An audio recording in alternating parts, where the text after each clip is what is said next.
Hi Sue, welcome to the MasterCard Cup. I just want to give you an opportunity here to view your swing at regular speed.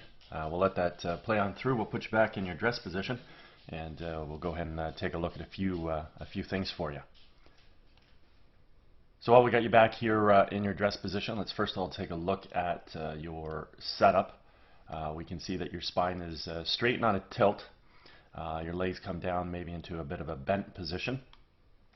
Your arms you do hold a little bit out in front of you, and the club works out to the ball. So I'd like to refine your posture, and how we would do that is we'd sort of throw your tail out and up, throw your sternum out, up, and forward. And what that's going to do, it's just going to increase the angle to your spine at address. By getting your tail out and up, your legs will straighten up a little so that our legs are only in a nicely unlocked position. And at that time, we can maybe try and let our arms hang a little bit more naturally down off that tilted spine, and then let the golf club work out to the golf ball from there. So sort of taking you from this tall spinal position where the knees are maybe a little bit bent and we're holding the arms a little bit too far out in front of us. Okay? This starting posture is obviously the axis we want to achieve so that we can build a golf swing upon it. Okay? From here, let's observe your alignment. We can see your feet are aiming out to the left. We carry that out towards the intended target area, and theoretically your club face is supposed to run parallel to your feet, parallel lines on camera. Do have an appearance to converge.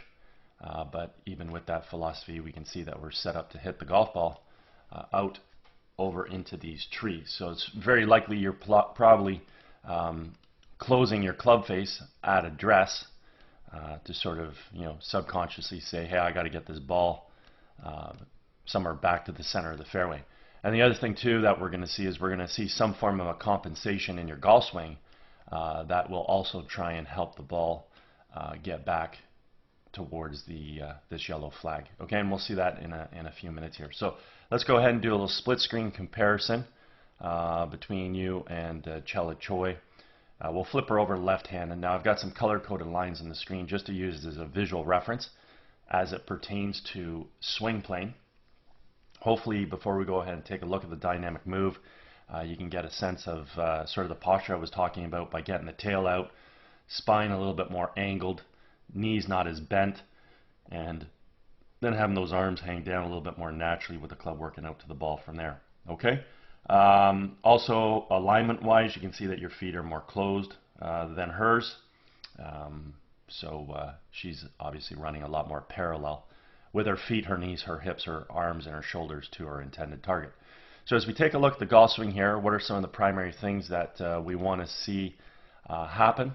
Well, we want to draw the golf club back by creating good shoulder rotation, bringing the arms and hands back as well as the club, and we want to see the club coming back on plane directly along the red line, as we see through here. Also in the early stages of the golf swing, we want to make sure that we establish some good wrist hinge into play where we're going to get the club head to transition from currently being below and in front of our hands to getting that club head now above and behind.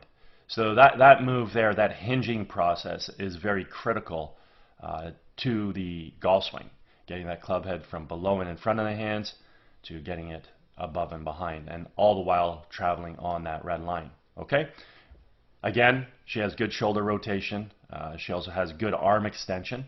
So her arms are extending back towards us and around her body. And she's doing all this off of a very stable left leg. Okay? So after we go through the hinging process and the club is on red, the club now, once that club gets above and behind, now works from red up towards yellow. And this is sort of where we want to set the golf club at the top of the backswing. So with you, as we watch you initiate your takeaway here, your hands come back nicely. We do see that your forearms and your wrists are very stiff-wristed with the club. So we're not creating any wrist hinge in the early stages of our golf swing here. So the club head's still below and in front of the hands, still below and in front. At this point in time, that club head should have already made that transition of being above and behind the hands. Okay? Anyways, as we continue to move up to the top here, now the club head's starting to get behind, still not yet above, and now it's above, but obviously getting there late. From here, you start to work your arms maybe a little too vertically instead of still around you. So a little concerned your arms might get set a little bit steep at the top of the backswing. So when we get here, you do have good shoulder rotation, pretty stable left side. I like the arm geometry relative to your core. I like the club position relative to your arms. So this is pretty nice. Only thing is, I would like to have seen your arm swing back into maybe a little bit of a shallower position, trying to get that right arm down on yellow, maybe even a little bit underneath yellow, because I don't think your lines are the red, yellow, and blue line. I don't think they're established correctly just because the address position was a little bit off. So if we establish a little bit better posture like we talked about, those three lines would change very subtly, but the yellow line would probably be down around there. Okay, so now your right arm, you can see, is definitely too upright. So this is going to influence an over the top move. You're going to come into the ball a little too steep likely. Okay, so at Chala Choi, what we want to see now is we basically want to move our weight from our left foot to our right foot. We want to fire the knees and the hips laterally to the target, unwind the core, and fire the hands. And doing so, we got to bring the golf club from yellow back down onto red. And this is absolutely critical in the golf swing that this happens. So what we can take a look at is we can take a look at the lead form and the golf club. I refer to this as the check mark position. Simply means the club head right now is remaining above and behind the hands coming into the hitting zone. And this is what's going to allow us to create a lot of power in our golf swing, let alone also her ability to hit the ball straight due to the fact that the club has returned back to plane, which is a main criteria in producing straight golf shots. Now there's something I want you to understand about this pre-impact position and this check mark position. Let's go back down to address. Remember we talked about very important aspect of the golf swing is creating hinge. So bringing that club back, getting it from below and in front of our hands to getting it above and behind. So you'll notice this is the exact same position. She has that backwards check mark at this point in time. It's just that we're retaining more angle when we come into the ball because we've created more wrist hinge as we complete the top of the backswing. So she goes to the top of her swing to yellow, and then she comes right back onto red and into this blue check mark position. Okay? So this position right here is why we hit balls far, and it's why we hit balls straight. With you, we watch your transition back into the ball. Your hands come down yellow, out towards blue. So that's your over the top move, and this is your compensation. You're trying to come over the top so that we can pull the ball back to the center of the fairway because we're aiming out to the left, as we pointed out right from the get-go. So right here we can come down into pre-impact. We can take a look at your, actually I'll have to do it in yellow because you're on blue. So here's your lead forearm and here's your club. So you've got your backwards check mark, creating some power in your golf swing. Won't be too much of an issue. You won't maximize it, but at least the club head's still above and behind your hands. The only problem is the club's not returning back to plane. So we are coming into the ball too steep. Okay, so we see a completely different position coming into the golf shot. So if we go to the next frame for you, that club's going to fall out in front of your hands right there, and then it's going to be outside of the golf ball. So if we just sort of connect the dots, we can get a pretty good visual sense as to how steep this golf club came into the ball from. Okay? Whereas with Chala Choi, this golf club simply comes into the ball directly from the red line or just a hair underneath it. And this is what's going to produce straight golf shots for us in accordance to wherever we're aimed, assuming that the club face squares up via having a good grip. Okay? So three most important things we need to hit a ball straight and be consistent are we have to aim well, we have to bring the club down on plane in order to hit the ball in accordance to that alignment, and then we have to square the face up via having a good grip for it all to come together. So we can see with you, you're aiming left, you're coming over the top, therefore you're attacking the ball from out to in, and you're going to try and pull the ball back to the right. At that point in time, now you have to compensate your club face to hopefully hit some form of what I'm going to say is a pull straight shot, or a slight pull draw, or a slight pull fade. But the issues that arise we're going to see here in just a second. So at this point in time, knowing the downswing planes are vastly different, let's take a look at the pass of the club. We can see with Chela, her club is inside the ball, expanding out to make contact, moving through in a nice natural subtle arc. Your club is stuck too much behind the ball, dropping down and across to make contact. See the path at which that club traveled on? So very simply put, what happens here, if you were to square the club face up to that path, you would hit the ball, obviously, in this direction. So that's a good thing, because where are we aimed? Well, we'd already pointed out that we are aimed out over the trees in the left. We're still trying to get the ball back to the center of the fairway. So you do that by swinging the club from outside. Let me get rid of the arrow. You do that by swinging the golf club from the outside, moving it to the inside, and hopefully pulling the ball down red towards blue.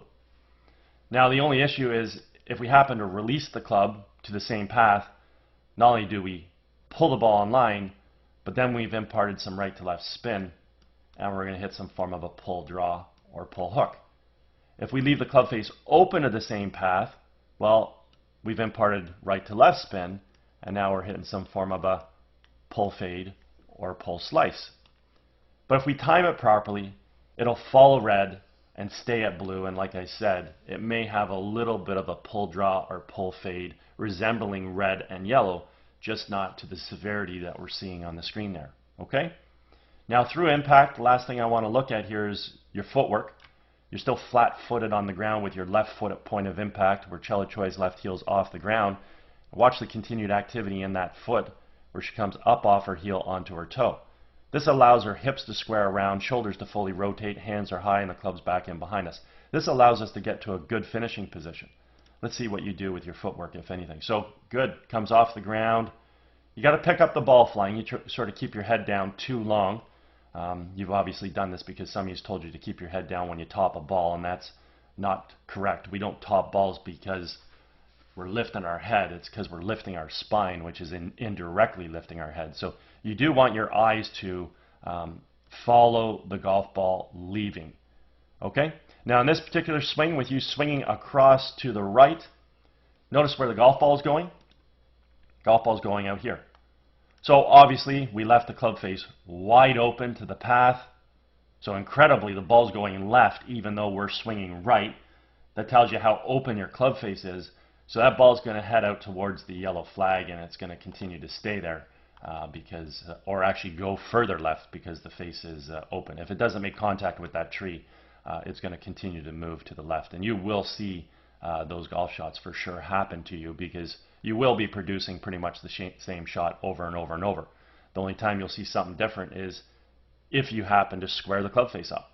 And then depending on how much you square it up will be indicative of sort of the ball flight ideas that I just pointed out. Okay. Anyways, overall, some good athletic qualities in your golf swing here. I mean, your hands work great. They come back, they fire through. Your core works pretty good. You coil, you uncoil.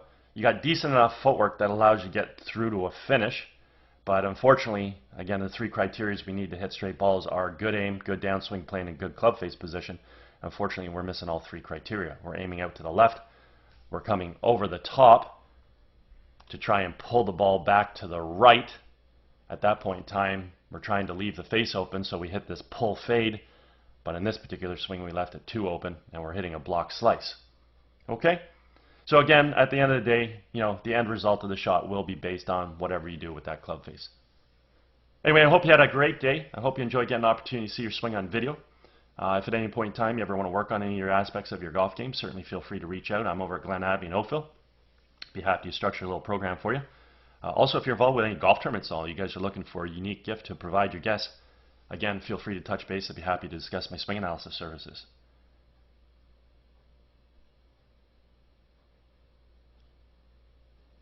Anyway, hope you enjoyed the rest of the fall here. Maybe get a little bit more golf in. Take care.